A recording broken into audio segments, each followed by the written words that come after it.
Chai Mitzvah tutorial on compassion, Rachamim. In this session, we're going to explore several texts on the midah, the trait of compassion, and how it deals with the interconnectedness of self and others, and our responsibility to care for those outside ourselves, for other people in our immediate community or family, as well as the larger community of the world. The word compassion has as its root the word rechem, womb, and deals with how we relate to other people. Compassion is the first attribute of the 13 attributes of mercy associated with God that we chant on Yom Kippur. Adonai, Adonai, El Rachum, God, God, the compassionate one. Also, in the holiest of all Jewish prayers, the Amidah, we are told that God's compassion overranks God's trait of justice. We learn in Judaism that we need to strive for a balanced life. This is what Mussar teaches us as its key teaching. And so, the traits of justice and compassion are balanced in the representation of God. I'd like to turn our attention first to texts 1 and 2.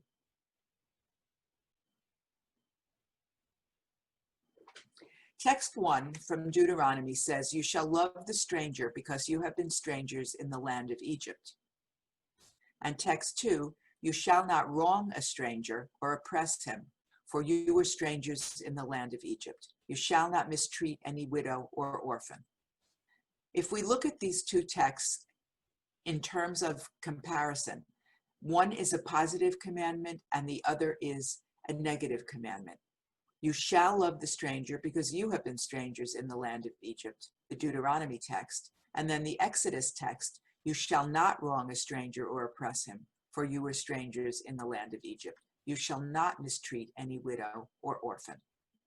Let's explore some of the conversation questions. The first one asks, what do you think the Israelite experience as strangers in Egypt has to do with each of these commandments? What does Torah suggest we should learn from this experience of slavery and oppression? This is a particularly meaningful conversation point as we are in the midst of seeing many strangers come to our shores here in North America. And how are we to treat them? How are we to welcome the stranger into our land? This is a wonderful discussion point for a large group, and then a breakout into chevruta or smaller groups with a regrouping to see what people can share with each other. The Torah teaches us what it is to be a stranger and how to receive a stranger. Looking at the second talking point, we're asked, do you notice a midah other than compassion at play in these verses? It might be helpful to consider the significance of the wording to love in the Deuteronomy passage versus to not wrong in the Exodus passage. We're looking at some proactive actions towards strangers here, where we are encouraged to love them and we are also encouraged to not wrong them. Both of those are action items, and how do we interpret them and how do we live them today? An excellent discussion for the large group as people get to know one another and become more comfortable with sharing in the discussion. I'd also like to point to the third talking point. Here we're told, if you suggested that these verses are as much about justice as compassion, kol hakavod, good for you, congratulations. There is a midrash in Genesis Rabbah in which God thought to create the world through the quality of justice, but realized that justice had to be balanced with compassion so that the world could endure. We're asked, why do you think the tradition suggests that the world can't survive by justice alone? I find this particular talking point very interesting because in the study of Kabbalah, Jewish mysticism, we're always looking at how to balance the traits, and justice and mercy are the two traits that are opposing of each other, and we learn through our work in Jewish mysticism and Kabbalah how to balance those traits to find a center point, a focus for living a life in balance, which is all about what Mussar teaches us as well. An excellent question for breakout groups and then for regrouping to share and see what people say about what the tradition teaches us about not only surviving with justice and how to balance compassion. I'd next like to look at text number 3, a wonderful text that extends our concept of compassion beyond human to all creatures. Text 3 from Tomer Devorah, a very popular Mussar text, says one's compassion should extend to all creatures, and one should neither despise nor destroy them, for the wisdom above extends to all of creation, inanimate objects, plants, animals, and humans. This raises a lot to think about. How are we compassionate toward inanimate objects or plants?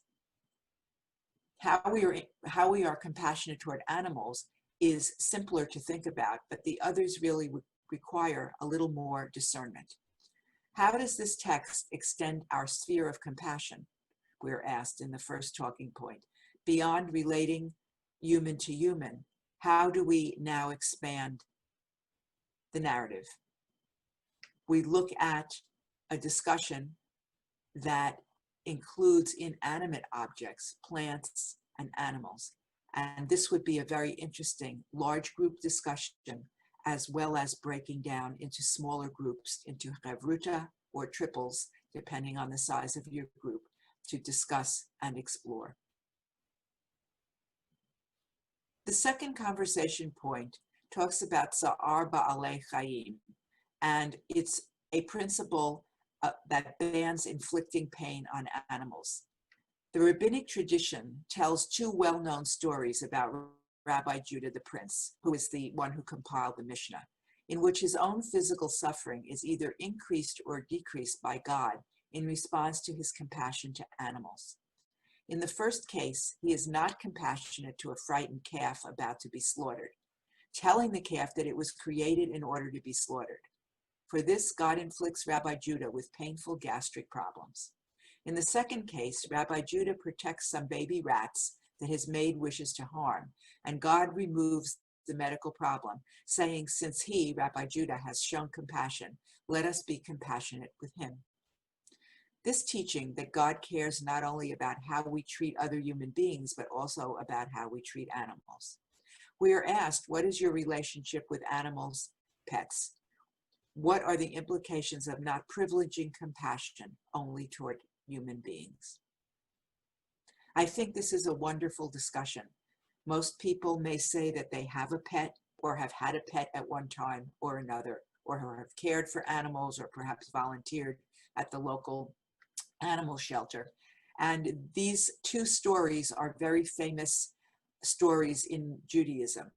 People know them, they are popular text pieces, and they really teach a lesson that how we treat animals and pets really reflects on how God treats us and how they are interrelated.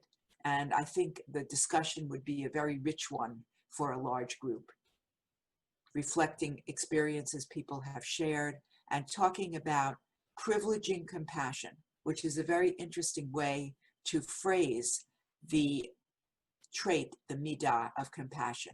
How do we privilege compassion, not only amongst human beings, but animals as well? And which human beings in our society are more privileged in terms of receiving compassion than others might be? A very timely discussion for these times that we are living in today. The next text I'd like to focus on is text number 5. We are told God is gracious and merciful, slow to anger and abounding in steadfast love. The Lord is good to all, and his compassion is over all that he has made. And this is from the Psalms, Psalm 145. A very interesting psalm phrase to explore in terms of developing our daily practice, our spiritual practice of compassion, which, because it is a practice by nature of the word, should be practiced regularly, every day or many times a week. How can we demonstrate more compassion on a daily basis? And this might include ways that you can interact differently with friends, family, strangers, and the environment. And then specifically, how can you show more care for the world around you? The first bullet point is wonderful for a large group discussion with the full community for your study. And the second would be a wonderful breakout group discussion into Chavruta or larger triples. Reflecting back on how we can live a life of greater compassion on a daily basis in terms of all our interactions, not just with friends and those in our families, but with people we work with strangers that we may run into or deal with in the business world, shopping, out in the bank, other places that we go to typically, and with the environment at large. Are we watering and caring for our plants? Are we walking our pets that need to be walked? Are we spending time playing with them or brushing them or giving them attention? How do we demonstrate compassion? What is our new to-do list for each of us when we break up into the chavruta or the small groups? What can we carry forward as a practice we will try to enact in the future? The final text I'd like to focus on for this midah is that number 7. A very, very interesting text from Exodus. When you see your enemy's donkey lying under its load and would like to leave it alone, you must nevertheless help it get on its feet. This is a very much discussed text from the book of Exodus. And we're asked, do you believe that in order to make the world a better place, you need to go out of your way to help those who are different than you? And if you do believe this, how can you increase this practice in your daily life? The first question would lend itself very well to a large group discussion and also has a personal element to it. By the second piece of it, if you do believe in it, how do you increase this practice in your daily life? So here we have room for large group, small breakout, and then circling back to the large group to compare what we have figured out we can go forward with each of us in terms of increasing this practice in our daily lives. Our booklet on compassion, Rachamim, concludes with a practices section, as does all of the Mussar booklets. We look at some things that we can try in our daily lives and then come back and share with the group in terms of how successful we might have been. There are many excellent practices here. The first one, when you encounter someone new or very different from yourself, remind yourself to love the stranger.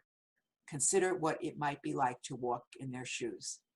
I think this would be a very interesting practice to enact in between meetings and then come back and reflect on or share with your chavruta partner in between your group meetings by perhaps exchanging phone numbers and checking in to see how it is going in between meetings before the next time.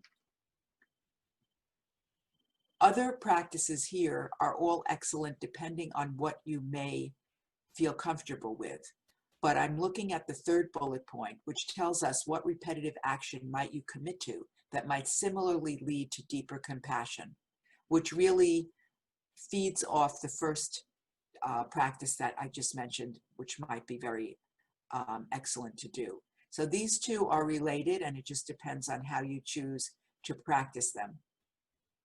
And finally, I focus on the last one. It says sometimes it is helpful to know whom or what behaviors you don't want to emulate.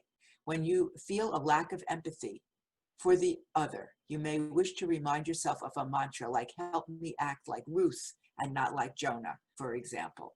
So calling upon Torah tradition and our text. But that does not only have to pertain to calling upon personalities in our literature, but people in your real world. Who would you feel it is good to emulate, or what behaviors, and which ones or which people would you not want to emulate?